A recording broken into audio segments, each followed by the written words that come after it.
আর একটাও পয়সা নেই। মদ খাবো কোত্থেকে যে পয়সা পাবো বুঝতেই পারছি না। দাদা কিছু সাহায্য করো না। এর মাঙা, আমার কাছে নিজের কাছেই মদ খাওয়ার টাকা নেই, ও আবার সাহায্য চাইতে এসছে। দাদা গরিব মানুষকে এরকম বলতে পারলে, অন্তত কিছু দিয়ে সাহায্য করো দাদা। হ্যাঁ মাঙা, আমার নিজের কাছেই টাকা নেই, মদ খাবো কোত্থেকে তা আমি ভেবে পাচ্ছি না। ও টাকা চাইতে চলে এসছে কোথার থেকে। চল এখান চল। लेकिन एक सेकंड मस्त प्लान है। আরে ভাই, এই শোন শোন শোন। वाओ, হ্যাঁ বলো দাদা বলো।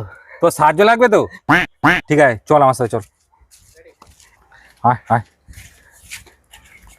আরে ভাই ইরশাদ, শোন না। हाँ भाई बोल। আরে ভাই বলছি, তুই তো অনেক বড় প্রমোটার, এই গরিব মানুষটাকে কিছু সাহায্য করে দে না ভাই। ओह अच्छा है ने। ভাই 100 টাকা দিলি, 100 টাকায় আজকালকার দিনে কি হয় বল? অন্তত 500 টাকা দে। ओह अच्छा ठीक है दे है ने। ধন্যবাদ ভাই, ধন্যবাদ। দেখলি আমার বন্ধু বান্ধব কিরকম। আসি ভাই, চল তোকে আরো কালেকশন করে দিই, চল। और अभी तो रुको, क्लाइमैक्स अभी बाकी है। ভালো কালেকশন হয়েছে, দেখেছিস তো?